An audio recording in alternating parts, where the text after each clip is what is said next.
जोहार। आज हम नागार्जुन की कविता बादल को घिरते देखा है, इसके मार्फत कुछ बातें करेंगे। व्याख्या मैं जानबूझकर नहीं कह रहा हूँ, मतलब इस कविता को समझने की कोशिश करेंगे। कविता है बादल को घिरते देखा है। ये बहुपठित कविता है। हिंदी में जो आप लोग ग्रेजुएशन कर रहे हैं, ऐसा कभी नहीं हुआ होगा कि आपकी नज़र से ये कविता ना गुजरी हो। स्कूल में या इंटर के स्तर पर यह कविता रहती ही है। और हम जानते हैं कि नागार्जुन जो हैं एक प्रगतिवादी कवि थे, प्रगतिशील थे, मार्क्सवादी विचारधारा से ताज़ जिंदगी प्रभावित रहे। तो फिर ऐसा क्या है इस कविता में जो एक मार्क्सवादी कवि को, एक प्रगतिवादी कवि को प्रकृति के बारे में लिखने के लिए मजबूर करता है? क्योंकि ज़्यादातर कविताएं तभी लिखी जाती हैं जब कविता का भाव और वह कविता का जो कथ्य है वह कवि को मजबूर न कर दे। बहुत सारी बातें हैं जिसमें वर्ड्सवर्थ ने कहा कि कविता जो है पोइट्री इज़ स्पॉन्टेनियस ओवरफ्लो, ये अचानक से निकलने वाली है, जो कभी इकट्ठी होती है और अचानक से निकलती है। खैर, हम पहले इस कविता को पढ़ते हैं, साथ साथ पढ़ते हैं।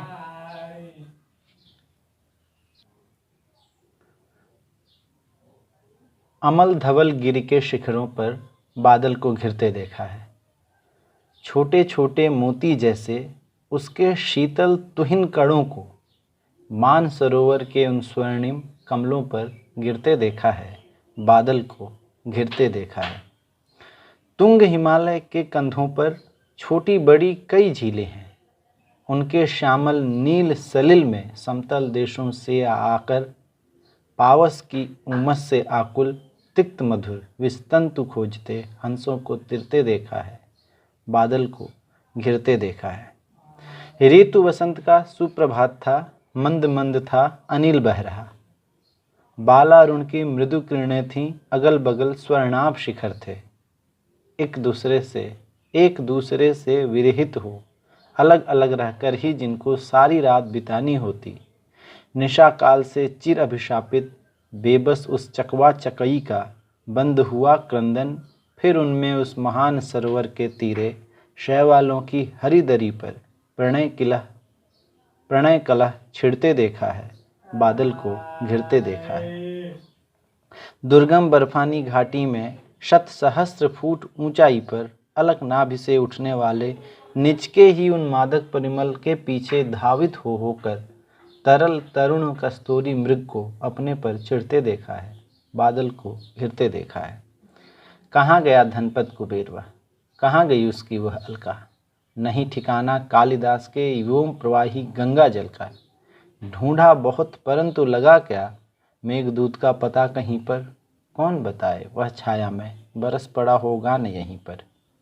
जाने दो वह कवि कल्पित था, मैंने तो भीषण जाड़ों में नभचुंबी कैलाश शीर्ष पर महामेघ को झंझानिल से गरज गरज भिड़ते देखा है।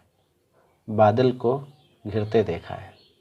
शत शत निर्झर निर्झरणी कल मुखरित देवदारू कानन में शोणित धवल भोजपत्रों से छाई हुई कुटी के भीतर रंग बिरंगे और सुगंधित फूलों से कुंतल को साजे। इंद्रनील की माला डाले शंख सरीखे सुघड़ गलों में, कानों में कुवलय लटकाए शतदल लाल कमल वेणी में रजत रचित मणि खचित कला में पान पात्र दाक्षाश्रव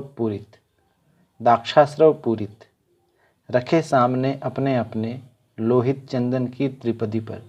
नरम निदाग बाल कस्तूरी मृग छालों पर पलथी मारे मदिरारुण आँखों वाले उन उन्मद किन्नरियों की मृदुल मनोरम अंगुलियों को वंशी पर फिरते देखा है। बादल को घिरते देखा है। अपेक्षाकृत अभी तक जिन कविताओं को हमने पढ़ा है, ये कविता उससे थोड़ी सी बड़ी है, पर सवाल इसमें कई हैं। ये समझना, पहले तो इस कविता के मार्फत जब मैंने बात कही कि हम कुछ बातचीत करेंगे, तो बातचीत इस संदर्भ में कि आखिर एक प्रगतिवादी कवि को, एक मार्क्सवादी कवि को, जो ज़्यादातर जिसने ये कहा कि मैं जन कवि हूँ, मैं जनता का कवि हूँ, मैं जनता का प्रतिबद्ध कवि हूँ, जिसने अकाल और उसके बाद जैसी कविताएं लिखी, तो उसी तरह से यहाँ पर बादल को प्रकृति पर कविता लिखने की ज़रूरत कैसे हो गई। हम ये जानते हैं कि प्रगतिशील कवियों में ऐसे कई कवि हुए, ज़्यादातर जो प्रगतिवादी जो बड़े कवि हुए, जो जिनको हमने जिन्हें हम बड़े अदब और एहतराम के साथ याद करते हैं, उन कवियों ने प्रकृति पर बराबर लिखा। और ये कोई विभाजन नहीं है कि कोई किसी खास विचारधारा से प्रभावित होने की वजह से वह प्रकृति पर नहीं लिख सकता है। जैसे आप देखें कि केदारनाथ अग्रवाल ने बसंती हवा जैसी कविता लिखी। हवा हूँ हवा में बसंती हवा हूँ, नहीं कुछ फिक्र है बड़ी ही निडर हूँ, जहाँ चाहती हूँ उधर घूमती हूँ। तो इस तरह की कविता जो है नागार्जुन से ज़्यादा मतलब अपनी कविताओं में मजदूरों की और मार्क्सवादी शब्दावली का प्रयोग करने वाले कवि हैं केदारनाथ अग्रवाल। बावजूद इसके उन्होंने बसंती हवा जैसी कविता लिखी। नागार्जुन ने खुद लिखा कि हरा दिया है मेरे आस्तिक ने क्या है नास्तिक को, मतलब या फिर वो बहुत दिनों के बाद मैं गांव गया, वहाँ की फसलें देखी, और अब कि मैंने जी भर भोगे गंध रूप रस शब्द स्पर्श सब साथ साथ बहुत दिनों इस भू पर बहुत दिनों के बाद। तो नागार्जुन को गंध रूप रस शब्द और स्पर्श का कवि माना जाता है। और नागार्जुन ने अपनी तमाम कविताओं में मतलब अपने कविता सफ़र में उन सारे पहलुओं को छूने की कोशिश की जो मनुष्य और मनुष्यता से संबंधित थे। प्रकृति को अगर हम छोड़ दें तो मजदूर का भी विकास नहीं हो सकता। मजदूर इसी प्रकृति पर निर्भर है, किसान इसी प्रकृति पर निर्भर है। आप देखिए निराला ने बादल राग जैसी कविता लिखी, वहाँ भी वो बादल को याद करते हैं, पर नागार्जुन भी बादल को देख रहे हैं, पर बिल्कुल एक नए तरीके से। और किस तरीके से, कहाँ देख रहे हैं बादल को? वो अमल धवल गिरी के शिखरों पर देख रहे हैं। मतलब हिमालय के जो ऊंचे शिखर हैं, जो बिल्कुल अमल, जो गंदे नहीं हैं, मल रहित हैं, धवल सफ़ेद, बिल्कुल जैसा बर्फ़ होता है, बर्फ़ की पहाड़ियाँ होती हैं, उस गिरी पहाड़ के शिखरों पर, चोटियों पर बादल को घिरते देखा है, वहाँ देखा है। मतलब उसकी भव्यता को वह आपके सामने उपस्थित कर रहे हैं कि बादल को घिरते देखना मनुष्य की जो प्रवृत्ति होती है। हम ऐसे ही बादल को घिरते देख करके थोड़े उत्साहित हो जाते हैं। एक बादल का घिरना एक उम्मीद का प्रतीक है इस प्रकृति के लिए। उसी तरह से लेकिन उसका हिमालय की चोटियों पर घिरना, जैसे ये कहा जाता है कि मनुष्य को हिमालय यानी बर्फीली जो बड़े पहाड़ होते हैं उसे ज़रूर देखना चाहिए, और समंदर को ज़रूर देखना चाहिए। इससे हमें अपनी लघुता का एहसास हो जाता है। कभी कभी लघुता का एहसास होना भी बहुत ज़रूरी होता है, नहीं तो हम इतने छोटे छोटे स्वार्थ में पड़े रहते हैं कि हमारा जीवन इन्हीं स्वार्थों के चक्कर काटता रहता है, और हमें ये महसूस होता रहता है कि छोटी से अचीवमेंट पर भी हम बहुत खुश हो जाते हैं। जैसे मान लीजिए कि आप दवा की दुकान में लाइन लगा कर खड़े हैं और दवा मिल जाए तो आप बिल्कुल खुश होकर निकलते हैं। अगर एक आध लोगों को आपने बेवकूफ़ बनाकर लाइन में आगे चले गए और दवा खरीद कर जल्दी निकल गए तो भी आप खुश होते हैं। खरीद आप दवा रहे हैं, पर आपको खुशी इस बात की है कि आपने 1-2 लोगों को बेवकूफ़ बनाकर लाइन में जल्दी आगे बढ़ गए और जल्दी से खरीद लिया। आप इसे अपनी उपलब्धि मानते हैं। ये अच्छी बात है कि छोटी छोटी चीज़ों में खुश होना, पर अपनी लघुता का एहसास इसलिए ज़रूरी है कि हम उन छोटे कामों से या उन चीज़ों से बचे जिससे दूसरा मनुष्य जो है पीड़ित, मतलब मनुष्य को चोट पहुंच सकती है, उसके भावनाएं जो है उस पर आघात हो सकता है। तो प्रकृति को जानना मनुष्यता के लिए बेहद ज़रूरी है, और इसीलिए आप देखेंगे कि तमाम कवि जो है वो प्रकृति के बारे में कविताएं लिखते हैं। ये जब तो इसमें नागार्जुन भी वो कह रहे हैं कि मैंने जो है बिल्कुल शिखर पर, हिमालय के शिखर पर बादल को घिरते देखा है। जो लोग कहते हैं कि मैं इस प्रकृति को नहीं जानता, मैं सिर्फ आग की कविता लिखता हूँ, मैं राग की कविता नहीं लिख सकता, उसको ये जानना चाहिए कि मैंने जो है बिल्कुल इस देश के या इस देश के पास के जो सबसे ऊंचे शिखर हैं वहाँ पर बादल को गिरते देखा है, और एक बार नहीं कई बार देखा है। इसलिए इसमें वर्णन है ऋतु वसंत का सुप्रभात था। और फिर उसके बाद वो कहते हैं पावस की उमस से आकुल, यानी वर्षा ऋतु की जो उमस है उससे आकुल, वर्षा ऋतु का वर्णन है। ऋतु वसंत का सुप्रभात था, उसका वर्णन है। और भी ऋतु, हाँ, इस तरह से जो है कि कम से कम 2 मौसमों का जिक्र तो यहाँ है ही, यानी अलग अलग। और एक जगह पर है, मैं बताऊंगा आगे बढ़ते हुए कि किस तरह से यह नागार्जुन जो कह रहे हैं कि मैं एक बार नहीं कई बार प्रकृति के पास गया हूँ, और प्रकृति के वहाँ जो संघर्ष वाला जो पक्ष है, यहाँ भी वो उसी को ज़्यादा मतलब कि महत्व दे रहे हैं, उसी को हाईलाइट कर रहे हैं।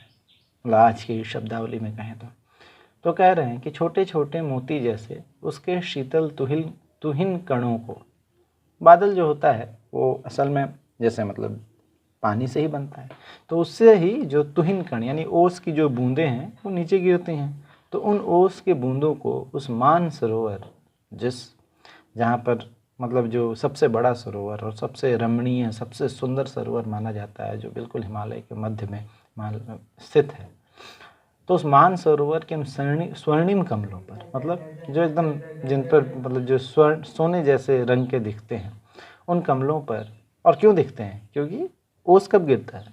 और सुबह गिरता है। सुबह मतलब भोर के समय गिरता है। जैसे जैसे सूरज निकलने लगता है, वो उसकी बूंदें जो है वो उड़ जाती हैं, मतलब सूरज के प्रकाश से और उसकी गर्मी की वजह से।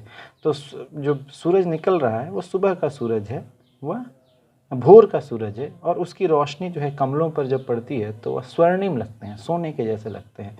वो सूरज की आभा से, सूरज की रोशनी से उन इतने सुंदर एक तो मानसरोवर इतना लाजवाब और सुंदर सरोवर है, तालाब है, और उसमें जब हिमालय में सूरज की किरणें जब पड़ती हैं किसी चीज़ पर, तो उस समय मतलब वो सारी प्रकृति को उस समय वो अपनी आभा में ले लेता है, वो अपने रंग का कर देता है। और इतने सुंदर दृश्य को मैंने मतलब कि उस ओस की बूंदों को गिरते हुए देखा है। तो ओस की बूंदों को देखा है उन स्वर्णिम कमलों पर मानसरोवर में जाकर। तो ये जो एक दृश्य है, और इसकी जो दृश्य की जो भव्यता है, वह देखने वाला जो है वह कविता पढ़ने वाले को के पास पहुंचाने की कोशिश कर रहा है, ट्रांसलेट करने की कोशिश कर रहा है। जैसे आप विभिन्न जगहों पर जब जाएंगे, मतलब हिमालय के करीब हिल स्टेशंस पर, तो आपको सुबह ले जाया जाएगा सूर्योदय के लिए। एक सनराइज़ पॉइंट होता है जहाँ से आप सूरज को उगते हुए देखते हैं। जैसे अगर आप दार्जिलिंग जाएंगे तो आप देखेंगे कि सूरज जो है वह पूरब से निकलता है, और हिमालय जो है वो उत्तर की तरफ है। तो आप जहाँ खड़े होंगे तो आपके बाएं हाथ की तरफ जो है वो हिमालय होगा, और दाहिने हाथ की तरफ जो होगा वो मतलब आप अगर ऐसे सीधे खड़े रहेंगे तो आपकी नज़र के सामने जो हिमालय है, और आपके दाहिने हाथ की तरफ पूरब है।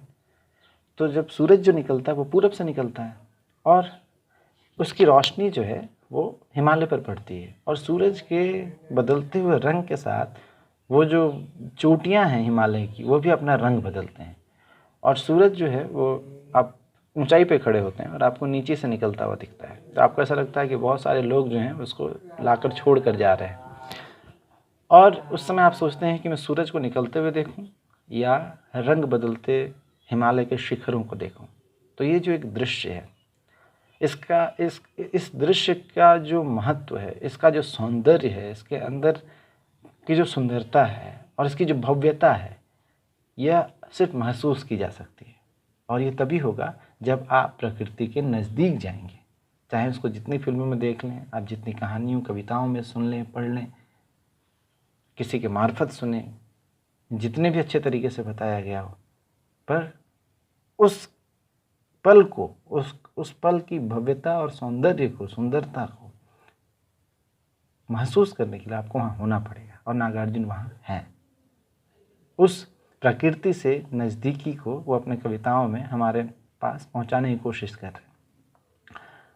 तुंग हिमालय के कंधों पर, तुंग मतलब ऊंचे, हिमालय के कंधों पर, कंधा मतलब हिमालय का कंधा मतलब चोटी, छोटी बड़ी कई झीलें हैं। मतलब हिमालय का जो प्रदेश है वहाँ पर कई झील हैं, और उनके श्यामल नील सलिल में यानी उनके सांवले नीले जल में, श्यामल नील सलिल पानी में, समतल देशों से आकर पावस की उमस से आकुल तिक्त मधुर विस्तंतु खोजते हंसों को तिरते देखा है, बादल को घिरते देखा है। पावस की उमस से आकुल, जब उमस जो होती है मतलब जब गर्मी बढ़ने लगती है और बारिश के जो मौसम होते हैं तो उससे उसकी उमस जो है प्रकृति के जो ज़्यादा नज़दीक होते हैं, जो पक्षी होते हैं वो नहीं सहन कर पाते और वो ठंडे प्रदेशों की तरफ चले आते हैं और उस समय हिमालय की तरफ चले आते हैं, क्योंकि उस समय हिमालय का जो सरोवर होता है, जो झीलें होती हैं वो जमी हुई नहीं होती हैं। ठंड के समय में वो झीलें जम जाती हैं, पर बारिश के समय में और मतलब बसंत के समय में, गर्मी के समय में, जब हमारे यहाँ मौसम चल रहा होता है गर्मी का, तब उस समय वो झीलों में पानी मौजूद होता है। ठंड के समय में वो झील बिल्कुल बर्फ़ की हो जाती है जिस पर आप चल सकते हैं। तो पावस की उमस से आकुल माने व्याकुल होकर, परेशान होकर, जिस तरह से लोग जो है, सैलानी जो हैं, जिस तरह पहाड़ों की तरफ भागते हैं, उसी तरह से हंस भी चले आते हैं और हंसों का आना जो है वो सदियों से हो रहा है और वहाँ पर आकर वो मतलब उस पानी पर खाने के लिए जो है वो तिक्त मधुर, तिक्त तीखा मधुर मीठा विस्तंतु, वो जो कमल की नाल जो होती है उसके अंदर जो भी मौजूद होता है उसको वो खाते हैं। उस नाल के अंदर कमल का जो पाइप की तरह होता है नीचे, तो उसको खोजते हैं और हंस जो हैं उस पर तैर रहे हैं, जिसको नागार्जुन जो है वो देख रहे हैं। और उसके साथ ये बता रहे हैं कि हिमालय जो है बर्फ़ के साथ साथ तो उसने मतलब झीलें भी उसके यहाँ मौजूद हैं और जहाँ से कई बार कई नदियाँ भी निकलती हैं। तो वहाँ पर जो है नीचे के मौसम से यानी मैदानी इलाकों के मौसम से, समतल देशों से आकर, जहाँ पर जिन देशों के पास जो समतल देश हैं, कहा जाता है कि वो पहले सभ्य हुए, सिविलाइज्ड हुए, है ना। मतलब वहाँ पर सभ्यता का विकास पहले हुआ। सारी सभ्यताएं नदी के किनारे और समतल प्रदेशों में विकसित हुई, क्योंकि वहाँ खेती करना आसान था, आवागमन आसान था, मकान निर्माण आसान था, रहने की जो सुविधाएं थी या रहना जो था, जीवन यापन जो है थोड़ा आसान था, वहाँ सब कुछ मौजूद था। तो समतल प्रदेशों में हुआ। आज भी समतल प्रदेश जो है वह दावा करता है कि वह ज़्यादा सभ्य है, लेकिन जब वो अपने जीवन से आकुल व्याकुल हो जाता है, उसको उमस महसूस होने लगती है, तो वो कहाँ भागता है? पहाड़ों की तरफ भागता है। उसकी मजबूरी है, वो प्रकृति की तरफ भागेगा। और जहाँ जितना ओरिजिनल प्रकृति होगी, जहाँ नैसर्गिक प्रकृति होगी, प्रकृति जितना अपने नैसर्गिक रूप में होगी, तो वो उस तरफ भागता है। तो कोई हिमाचल तक जा सकता है दिल्ली का, कोई उसके आगे जा सकता है, कोई लद्दाख तक जा सकता है, कोई मानसरोवर तक जा सकता है। बहुत सारे लोग एवरेस्ट की चोटियों तक पहुँचे। खैर वो एक अलग बात है, लेकिन हम अपने जीवन से जो मैदानी, जो समतल जो क्षेत्र है, जो ये दावा करता है कि सारी सभ्यता का ढोंग, मतलब सभ्यता जो है उसी के बल पर खड़ी है, जो सभ्यता का मतलब पूरा ढोंग रचाता है, एक तरह से कहा जाए कि सारी जिम्मेदारी जो है उसी ने ली हुई है और हम ही सभ्य हैं। ये समतल प्रदेश की एक तरह की मानसिकता है जो उबड़ खाबड़ पहाड़ी लोगों को आज तक नहीं समझ पाया और न पहाड़ी प्रदेशों को समझ पाया। जब भी मतलब आप ये देखिए, इसमें बहुत सारी बातें हैं। एक कविता जो है वो कई तरह के प्रसंग अपने में समेटे हुए होती हैं। हम हिमालय का जिक्र क्यों करते हैं कविता में? इसलिए कि हिमालय बहुत ऊंचा है, बहुत बड़ा है। जैसे हम कहते हैं कि हिमालय हमारे देश का मस्तक है ना। सागर जो है हमारे देश का पैर पखारता है। तो हिमालय सिर्फ बड़ा है, बहुत सुंदर दिखता है इस वजह से नहीं। हिमालय वैज्ञान, इसके पीछे कई मतलब वैज्ञानिक तर्क हैं। इसलिए कि हिमालय नहीं होता तो आप ये समझिए कि हमारे यहाँ का मौसम क्या होता। ये बारिश की उमस ही नहीं होती, मानसून ही सही से नहीं होता। अगर हिमालय नहीं होता तो बारिश नहीं होती, उमस नहीं होती। और ये जो समतल प्रदेश जो इस सभ्यता का जो दावा करते हैं, जो इन्होंने विकसित करके रखा है, जो लगातार ये दावा करते हैं कि अब 4G से 5G में हम आ गए, हमारे कार जो है ऐसी थी अब ऐसी हो गई, खाना पहले हम लकड़ी पे बनाते थे, फिर गैस में बनाने लगे, अब हम ओवन में बनाने लगे। ये जो मतलब हर चीज़ में जो बाहरी चीज़ है, जो सभ्यता जिसका वो दावा करते हैं कि हमने लगातार विकास कर लिया, हमारे यहाँ पहले हाथ थे अब हम रिमोट का यूज़ करने लगे, घर बैठे ऑफिस में बैठे घर का AC बंद कर रहे हैं। तो ये सभ्यता का जो दावा है, ये वो लोग हैं जो तंग होकर भागते किधर हैं, और कभी समझ नहीं पाते। लेकिन तो ये दावा तभी कर पा रहे हैं जब हिमालय है, जब पहाड़ है, तभी ना बारिश हो रही है, और तभी ना आपको उमस महसूस हो रही है। उमस किसको महसूस होती है? जो सुखी संपन्न वर्ग है, जो खाया पिया हुआ है। तो जब उमस महसूस होती है तो आना पड़ता है हिमालय की तरफ। एक अर्थ ये है। दूसरा अर्थ ये है कि प्रकृति को अगर महसूस करना है, तो जुड़ा हुआ अर्थ ये, तो आपको उसके करीब आना होगा और बिना वजह चले आइए। प्रकृति के सानिध्य में होने से ही अगर आप हिमालय को समझने लगेंगे तो उसको कम छेड़ेंगे, उसके महत्व को समझने लगेंगे। तो आज हिमालय के अंदर जिस तरह से हिमालय को में लगातार रोड बन रहे हैं, बिल्डिंग्स बन रहे हैं, बड़े बड़े डैम बन रहे हैं, जिससे हिमालय को खतरा है, ये नहीं करेंगे आप, इससे बचेंगे आप। तो ये तब होगा जब आप उस सौंदर्य को महसूस कर पाएंगे कि इसको बचाना कितना ज़रूरी है। जब तक आप सौंदर्य को नहीं महसूस करेंगे तब तक उसको बचाने की कोशिश नहीं करेंगे। नागार्जुन अपनी इस कविता के माध्यम से ये कोशिश करने की कोशिश कर रहे हैं। ऋतु वसंत का सुप्रभात था, मंद मंद था अनिल बहरा। कि अब क्या है? अब पावस का मौसम जो था, पावस मतलब वर्षा की ऋतु, अब वो नहीं है। अब यहाँ पर अब ऋतु वसंत है। यानी इसका अर्थ एक तो ये है कि नागार्जुन अलग अलग मौसम में वो हिमालय में गए हैं, उन्होंने हिमालय को देखा है और हिमालय के सौंदर्य को महसूस किया है, और उस सौंदर्य को इस कविता के माध्यम से प्रस्तुत कर रहे हैं। और उस सौंदर्य का जो जनवाती रूप है वो यहाँ पर प्रस्तुत करने की कोशिश कर रहे हैं। अब वो कह रहे हैं, जैसे एक बात और आपने गौर किया होगा कि वो निराला वो नागार्जुन जो अपने शब्दावलियों में जो अपनी भाषा के प्रयोग में बहुत सहज सरल शब्दों का और भाषा का प्रयोग करते हैं। यहाँ पर कुछ शब्द जो हैं बेहद तत्सम के शब्द हैं, संस्कृतनिष्ठ शब्दावली है। ये ऐसा इसलिए है कि वो विषय के ट्रीटमेंट के लिए उस विषय ऐसा हुआ है, और ये कवि की खासियत होती है। बावजूद इसके उन्होंने ये कोशिश की है कि शब्द जो हैं वो ऐसे रहें जो आसानी से समझ में आ सकें। तो ये विषय की वजह से ऐसा हुआ है कि जो नागार्जुन लिखते हैं कि प्राइवेट बस का ड्राइवर है तो क्या हुआ, 7 साल की बच्ची का पिता तो है, या दाने आए घर के अंदर कई दिनों के बाद, कौवे ने खुजलाई पाँखें, है ना, कौवों का।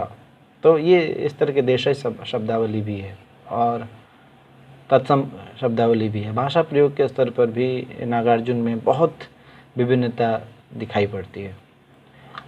तो ऋतु वसंत, सुप्रभात यानी सुबह का समय था, धीरे धीरे अनिल यानी हवा बह रही थी, बाला अरुण, बाल जुड़ अरुण यानी बच्चा अरुण, बच्चा सूर्य यानी सुबह भोर का सूर्य की मृदु किरणें थी। कि बच्चा जो बाल अरुण होता है, बाल सूरज जो होता है, तो उसकी किरणें मृदु होती हैं। अगल बगल स्वर्णाभ शिखर थे, स्वर्ण की आभा से, सोने से दिखते हुए। तो ये आभा किसकी थी? सूर्य की आभा थी जो शिखरों पर पड़ रही थी और वो स्वर्णाभ दिख रहे थे। एक दूसरे से विरहित हो, अलग अलग रहकर ही जिनको सारी रात बितानी होती। नशाकाल से चिर अभिशापित बेबस उस चकवा चकई का बंद हुआ क्रंदन, फिर उनमें उस महान सरोवर के तीरे प्रणय कला छिड़ते देखा है, बादल को गिरते देखा है शैवालों की हरी दरी पर। तो कहने का अर्थ ये है कि इसमें जो चकवा चकई का प्रसंग आया है, तो ये चकवा चकई का जो प्रसंग है वो बहुत सालों से, हमेशा से हिंदी साहित्य में व्यवहृत होता रहा है। संस्कृत कवियों के यहाँ भी है, हिंदी के कवियों के यहाँ भी है। तो इसे एक तरह से कथानक रूढ़ी भी कहा जा सकता है और कवि समय भी कहा जा सकता है। कवि समय का अर्थ ये होता है कि जिस चकवा चकई को उदाहरण को किसी कवि ने देखा होगा और उसका वो प्रयोग कर रहा है, पर बाद में जो है वो सच नहीं है, पर कवि का सच है। कवि ने अपने समय में देखा था, तो उस कवि समय का बाद के कवि जो प्रयोग करते हैं तो कवि समय कहा जाता है। कथानक रूढ़ी का मतलब ये होता है, या काव्य रूढ़ी, एक हाँ मतलब कथानक का जो रूढ़ी है वो होता है कि उसमें हजारी प्रसाद द्विवेदी कहते हैं कि उसमें थोड़ी दूर तक तो यथार्थ होता है, फिर वह कथानक रूढ़ी में बदल जाते हैं। यानी कभी न कभी वो उस यथार्थ किसी ने देखा होगा, उसका प्रयोग कविता में करते हैं। वो थोड़ा सा सच लगता है, लेकिन ज़्यादातर हिस्सा उसका ऐसा लगता है कि बस पहले से ये व्यवहारित होता रहा है, व्यवहार होता रहा है साहित्य में, तो इसलिए रचनाकार ने कर दिया। और उसके अर्थ जो होते हैं रूढ़ होते हैं, निश्चित होते हैं। तो जैसे ही चकवा चकई का प्रसंग आता है तो हमें ये पता चल जाता है, जैसे नागार्जुन ने भी लिखा है कि निशा काल से चिर अभिशापित, कि हमेशा से उनके साथ ये अभिशाप है चकवा और चकई के साथ कि वह रात में नहीं मिल सकते। जब तक सूरज की किरणें हैं वो तब तक एक साथ रहते हैं, और फिर पता नहीं क्या होता है कि सारी रात उनको दूर होकर ही रात बितानी होती है, और उस समय बहुत तेज क्रंदन करते हैं, बहुत तेज कर्कश आवाज़ निकालते हैं। तो लोग समझते हैं कि ये क्रंदन है उनका, एक दूसरे से विरहित हैं, जुदा हैं, इसलिए वो ऐसा करते हैं। अब देखें कबीर ने भी इस चकवा चकई के प्रसंग का वर्णन किया है कि सांझ पड़े दिन बीतबे चकवी दिन ही रोए। सांझ पड़े दिन बीतबे चकवी दिन ही रोए, चल चकवा वा देश को जहाँ रैन नहीं कोई। मतलब जहाँ रात नहीं है, जहाँ अंधकार नहीं है, क्योंकि रात होते ही चकवा और चकई को बिछड़ जाना है। और बिछड़ना जो है, जुदा होना जो है, एक बेहद ही दर्द भरी बात है। कोई किसी से दूर नहीं रहना चाहता है, जो भी है, परिजन हैं, भाई बहन हैं, पिता और पुत्री हैं, या प्रेमी प्रेमिका हैं, दोस्त हैं, हमारे चाहने वाले हैं, हमारा हित चाहने वाले हैं, हम सब मिलकर रहना चाहते हैं, पर किसी न किसी मजबूरी से हम सब लोगों को दूर रहना पड़ता है। और नागार्जुन ने भी अपनी कई कविताओं में बात लिखी है। जैसे मैंने आपको कहा कि बहुत दिनों के बाद जब वो कविता है जिसमें वो कहते हैं अब कि मैंने जी भर भोगे, या जी भर खाए, जी भर देखे, फसल काटती महिलाओं को, या ऐसा कुछ। तो क्यों इतने दिनों बाद देखा? क्योंकि वो यात्रा पर है, वो अपने गांव में नहीं है, इसीलिए तो लिखना पड़ रहा है कि बहुत दिनों के बाद देख रहा हूँ। और यहाँ कह रहे हैं कि हाँ, यहाँ भी मैंने देखा है। देखने पर नागार्जुन का जोर है, क्योंकि कही हुई बात और देखी हुई बात में फ़र्क है। तो कह रहे हैं कि हाँ, मैंने देखा चकवा चकई का जो अभी तक एक काव्य रूढ़ी की तरह प्रयुक्त होता था, जिसको मैंने आज तक कहानियों किताबों में पढ़ा था, उसको मैं अपनी आंखों से घटित होता हुआ देख रहा था। और ये जो पक्षी चकवा जो होते हैं, ये जो हैं, ये हिमालयी क्षेत्रों में ही ज़्यादातर, हिमालय के क्षेत्रों में, यानी पहाड़ी क्षेत्रों में ही ज़्यादातर पाए जाते हैं। तो वो कह रहे हैं कि जब वो सुप्रभात जब था, ऋतु बसंत का, बसंत के मौसम का जब सुबह था, और ऐसे भी बसंत के मौसम को बहुत ही प्रणय अनुकूल माना जाता है, प्यार का मौसम माना जाता है। और उस समय वो कहते हैं कि उस सुबह मैंने उस चकवा चकई को देखा। तो कहने का अर्थ ये है कि जिस चीज़ को आज तक आप सिर्फ सुनते आए थे, या अपनी कविताओं में बिना जाने प्रयोग कर रहे हैं। बहुत सारे ऐसे कवि हो गए जिसने हिमालय पर कविता लिखी, पर जिसने हिमालय को देखा नहीं, जिसने मानसरोवर के बारे में पता नहीं कितनी मनगढ़ंत कहानियाँ सुना दी, पर मानसरोवर कभी गया नहीं। क्यों? क्योंकि वहाँ जाना दुर्गम है। क्यों? क्योंकि वो रास्ता वहाँ का दुर्गम है, वह दुरूह है, वहाँ जाना इतना आसान नहीं है। नागार्जुन की कविता की पंक्ति है, मुझे ठीक से याद नहीं आ रहा है अभी, कि बाहर निकलो घर में घुसकर क्या लिखता है, एक पंक्ति है कि, और ये नागार्जुन का एक उपनाम यात्री भी था कि वो लगातार यात्रा पर रहते थे। तो कहने का अर्थ यही है कि कविता और कहानी को जो तुम लोगों ने सुनकर कहीं सुनी हुई बातों से जो तुमने अपने साहित्य को भरकर रख दिया है, और इस वजह से वह जनता से दूर हो गई है, जनता के सौंदर्य अभिरुचि से दूर हो गई है, जनता की ज़रूरतों से दूर हो गई है, जनता का उसके प्रति जो स्नेह था, साहित्य के प्रति जो लगाव था, वो कम हो गया है। वो सिर्फ इसलिए क्योंकि तुमने सुनी सुनाई बातों पर कविता लिखी है। अगर तुम उसको देख पाते तो तुम ज़्यादा बेहतर कविताएं लिख पाते, तुम ज़्यादा जनोन्मुख हो पाते, जनता से जुड़ पाते, तुम ज़्यादा जनता से आबद्ध होते। और यही वजह है कि नागार्जुन इस वजह से वो कहते हैं कि हाँ, मैं आबद्ध हूँ, मैं प्रतिबद्ध हूँ। तो ये एक पक्ष है नागार्जुन की कविता का, जो इस बादल को घिरते देखा है कविता के माध्यम से। वो कहते हैं, और वे बार बार कहते हैं, क्योंकि बादलों पर और वर्षा पर, वसंत पर असंख्य कविताएं लिखी गई हैं, और इसलिए कहा जाता है कि बड़े कवि की कविताओं में आने वाले जो प्रसंग होते हैं वो अकारण नहीं होते हैं। वैसा नहीं होता है कि बस एक बार मतलब वो अकारण लिखे जा रहे हैं, बेवजह वो उसका जिक्र कर रहा है। तो पता नहीं वसंत के बारे में और चकवा चकी के बारे में और कितनी कविताएं तुमने लिख दी, पर वो सिर्फ सुनी हुई बातों पर आधारित थी। तुम्हें खुद जाकर देखना चाहिए था। अगला जो बंद है, पैराग्राफ है, दुर्गम जहाँ जाना मुश्किल है, जो इतना आसान नहीं है, मतलब बहुत कष्ट है, प्रयास से, बहुत साहस और शारीरिक शारीरिक रूप से भी चुनौतीपूर्ण है वहाँ पहुँचना। दुर्गम बर्फानी घाटी में, बर्फ़ों से भरी हुई जो घाटी है, जो दुर्गम होता है, जहाँ जाना जो है वो मुश्किल होता है।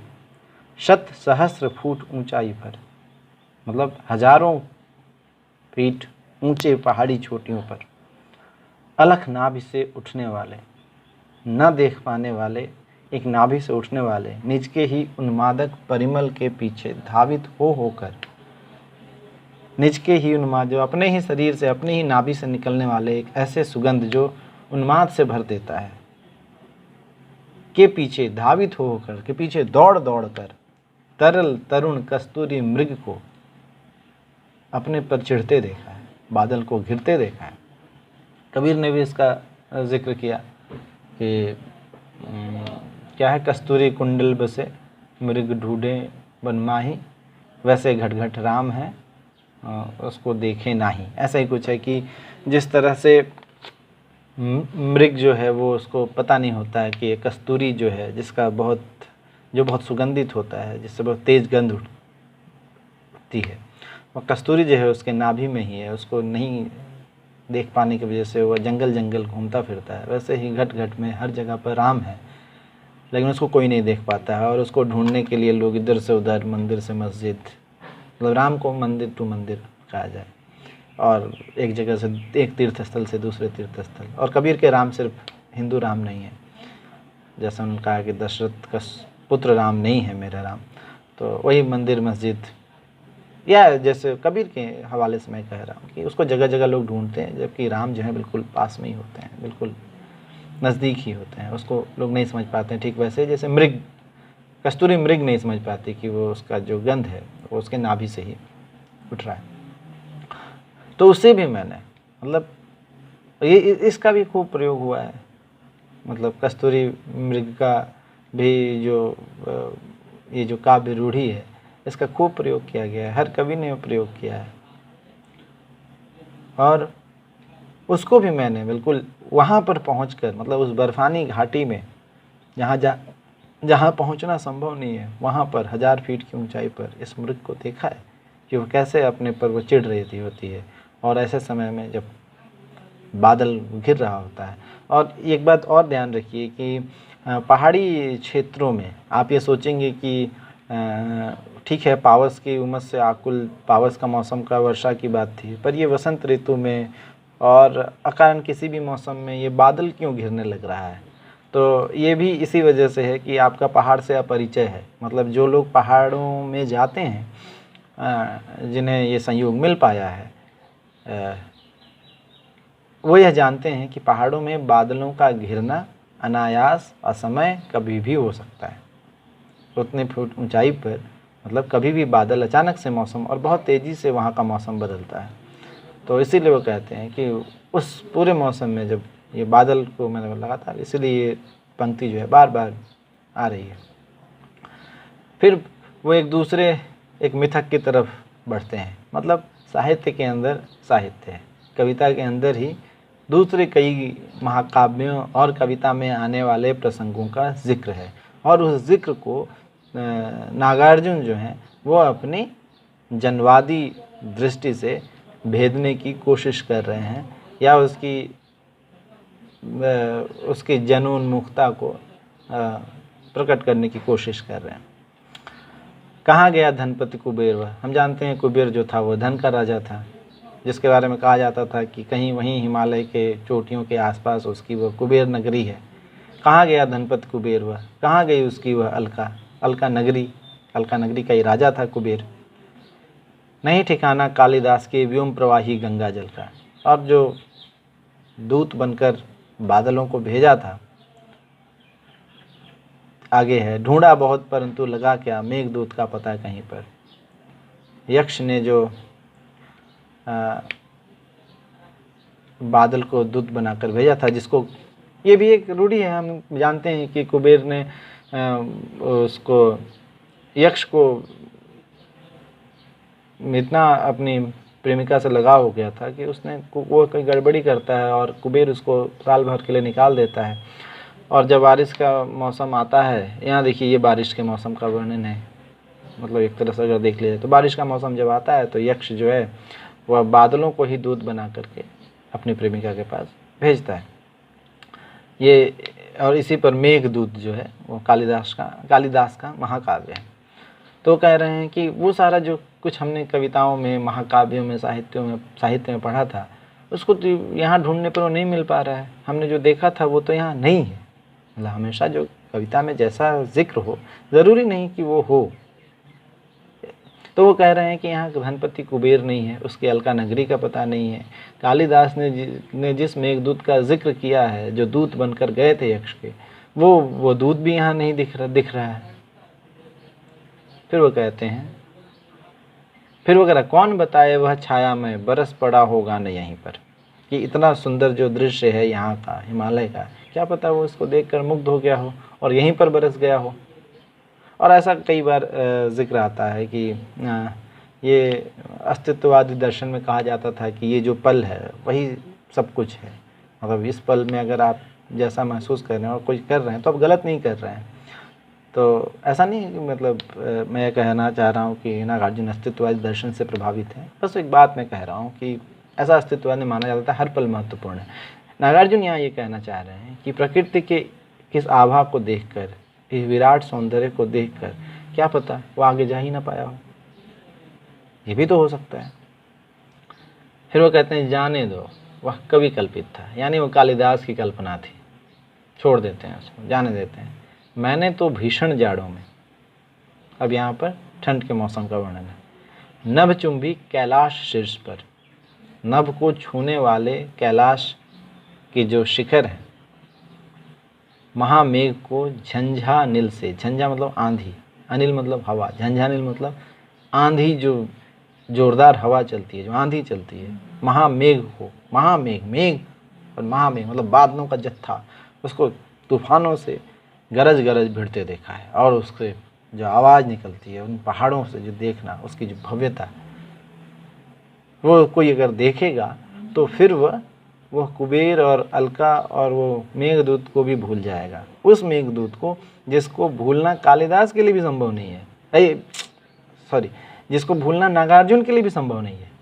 और नागार्जुन के बहुत प्रिय कवि हैं कालिदास, और जिसके बारे में लगातार उन्होंने दूसरी जगह, उन्होंने दूसरी कविता में इसकी चर्चा की है, कालिदास के इस मेघदूत की भी, जो कालिदास सच सच बतलाना, अज रोया या तुम रोए थे, जो पूरी कविता है उसमें भी इस मेघदूत का वर्णन है, कुमार संभव का वर्णन है, काव्य का। खैर, तो मैं कहना चाह रहा हूँ कि आप, मतलब वो कह रहे हैं कि जिस कालिदास से प्रभावित हिंदी की कविता रही है और जिसके कई कवियों ने नकल करके कविताएं लिखी हैं, या कालिदास को अपना आदि कवि घोषित किया है और उससे झूठ मूठ का प्रभावित होना अपने आप को बताते रहे हैं और अपनी परंपरा कालिदास से जोड़ते रहे हैं, कम से कम उन लोगों को तो आकर देखना चाहिए यहाँ कि यहाँ पर है कि नहीं। जिस कुबेर की नगरी, अलका नगरी का वर्णन वो कर रहे हैं, जिस मेघदूत का वर्णन वो कर रहे हैं, तो वो लोग तो आते नहीं हैं, पर फिर भी वो अपनी परंपरा बिना संघर्ष के, उन कवियों से जो महान कवि हुए, जिन्होंने संघर्ष किए, अपनी रचनात्मक और जीवन में संघर्ष किए, उससे अपनी परंपरा को जोड़ते हैं, पर उस संघर्ष से नहीं जोड़ना चाहते हैं जिस संघर्ष से जुड़कर कोई कवि बड़ा होता है।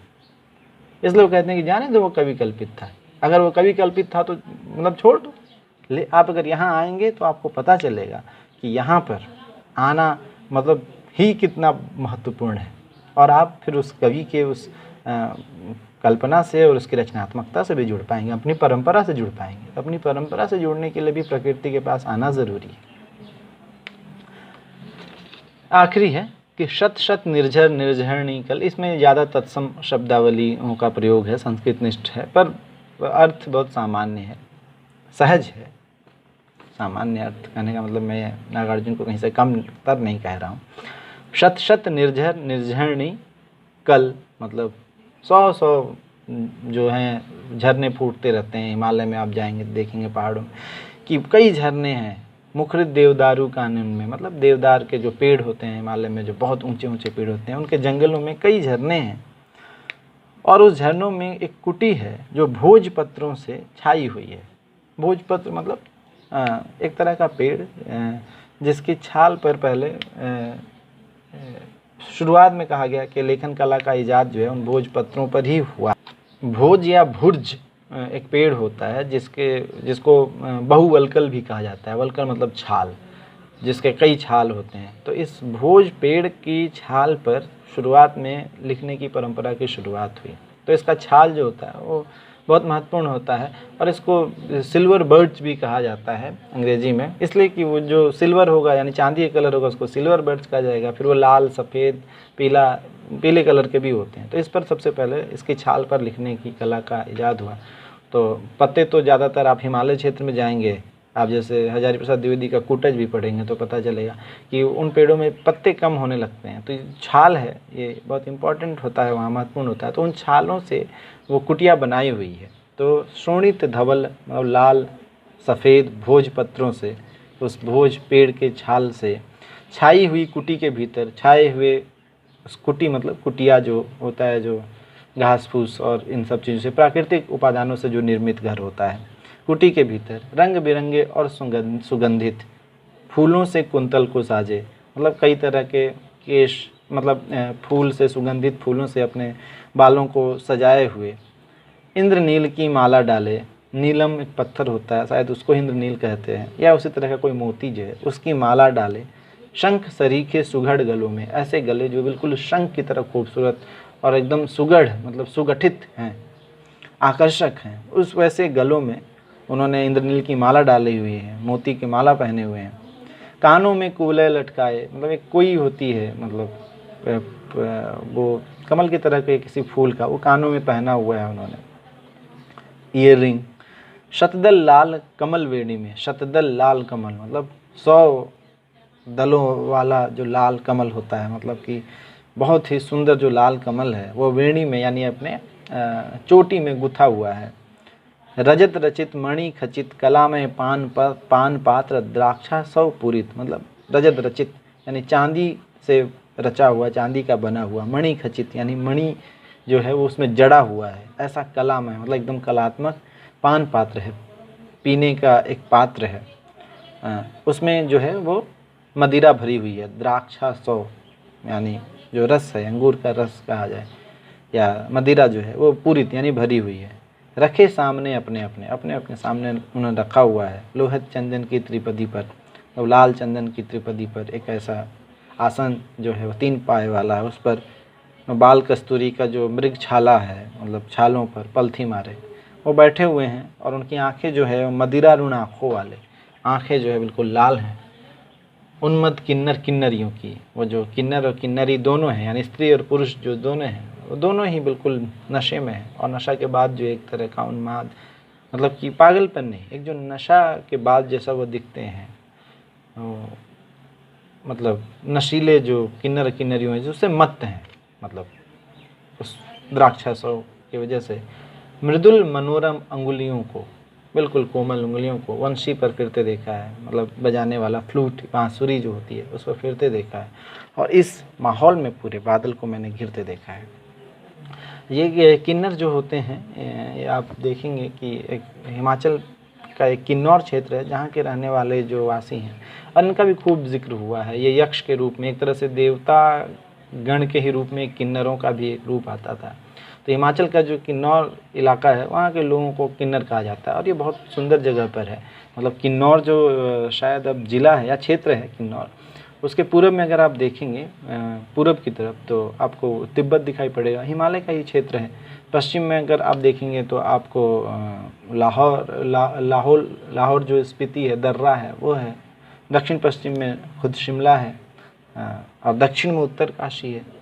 तो मतलब चारों तरफ से वो बर्फीले इलाका है और पहाड़ी इलाका है, उससे घिरा हुआ एक जगह है किन्नौर, जहाँ के रहने वालों को पहले किन्नर कहा जाता और कहा जाता था कि मतलब जो ग्रंथों में आया है कि ये बेहद आकर्षक होते थे और पहाड़ी लोग जो होते हैं वो अपने रहन सहन से हमेशा से समतल प्रदेशों को चुनौती देते रहे, क्योंकि जीवन का जो लक्ष्य है, मैंने एक दूसरी कविता में भी ये बात कही थी और शायद पहाड़ का जिक्र करते हुए ही ये बात कही थी कि जो जीवन का जो लक्ष्य है वो है उमंग, वो है उत्साह, वो है फेस्टिव होना, त्यौहार मनाना, उत्सव मनाना, उत्सव धर्मी होना। और अकारण उत्सव धर्मी होना अगर आप हो पाए तो इससे ज़्यादा जीवन के लिए सबसे अच्छी क्या हो सकती है, क्योंकि हम अपने जीवन में इतने व्यस्त होते हैं कि हमको उत्सवों का इंतज़ार करना पड़ता है। और सही बात है कि हमारा ये जीवन जो समतल प्रदेशों का जो ये जिसमें हम रहते हैं, इतना व्यस्त जीवनचर्या है कि हमें मौका निकालना पड़ता है उत्सव मनाने के लिए, खुश होने के लिए। और ये इसको हम समस्या के रूप में नहीं देखते हैं, ये ज़रूरी है। लेकिन प्रकृति के नज़दीक रहने वाले लोगों को उत्सव मनाने के लिए इंतज़ार नहीं करना पड़ता है। मतलब बांसुरी बजाना, गाना और मतलब अपने जीवन को एक उत्सव की तरह हमेशा सेलिब्रेट करना, यह एक पहाड़ी लोगों के नेचर में है। उनका जीवन खुद में इतना कठिन होता है कि उनको अलग से व्यस्तता की ज़रूरत नहीं होती है। मतलब वो जो पूरा पहाड़ी प्रदेश होता है वहाँ जीवन थोड़ा संघर्ष में होता है और संघर्ष और प्रेम का बिल्कुल निकट का संबंध है, इसीलिए प्रेम में संघर्ष बहुत ज़्यादा होता है। तो जीवन से भी अगर आप प्रेम करते हैं और उसको सुंदर बनाना चाहते हैं तो संघर्ष के अलावा कोई उपाय नहीं है, कोई और रास्ता भी नहीं है। ठीक उसी तरह से तो ये जो किन्नर किन्नरियों के बारे में भी साहित्य में खूब चर्चाएं होती हैं, उनके सौंदर्य को लेकर और तमाम तरह से इनका चित्रण, मतलब साहित्य में संस्कृत साहित्य से लेकर मध्यकालीन साहित्य से लेकर हिंदी साहित्य में किया गया है। इनको भी जिस पक्ष का वो चित्रण कर रहे हैं, वहाँ से नागार्जुन ये कह रहे हैं कि ये सारे जो लोग हैं जो बिल्कुल वनों के अंदर बैठे हुए हैं, मतलब बसे हुए हैं, इनके जीवन का जो उत्सव है उस पहाड़ की खूबसूरती को, पहाड़ जाने को और वो बढ़ा देता है। और ये भी इतना सहज है, जितना कि पहाड़ सहज है, पहाड़ का होना सहज है, वैसे ही इन किन्नर किन्नरियों का उत्सव धर्मी होना और हमारे इंसान के, मनुष्य के जीवन का वो भी उत्सव धर्मी होना चाहिए। अकारण उत्सव मनाने अगर आप मना पाएँ तो मनाना चाहिए, अकारण पहाड़ों में जाना चाहिए, घूम आना चाहिए। और घूम कर आने से ये क्या होता है कि हमारे कई तरह के पूर्वाग्रह जो हैं वो टूटते हैं, कई तरह की बनी बनाई जो सोच है वो दूर भटकती है और आप सत्य के निकट पहुंचते हैं, अपने आप को भी जानने के और अपने आसपास को जानने के लिए भी। और वो सत्य के निकट इसलिए पहुंचते हैं क्योंकि आपको वहाँ पहुंचने के लिए थोड़ा संघर्ष करना पड़ता है। तो अगर आप बादल को इस तरह से घिरते देख सकें जिस तरह से नागार्जुन ने देखा है और जिस तरह से वो हमें महसूस करवाते हैं, तो निश्चित रूप से हम थोड़ा सा और ज़्यादा अपने जीवन में सच्चे हो सकते हैं, हम अपने आसपास के लोगों के लिए सच्चे हो सकते हैं, हम अपने साहित्य में सच्चे हो सकते हैं और साहित्य के बाहर भी सच्चे हो सकते हैं। धन्यवाद।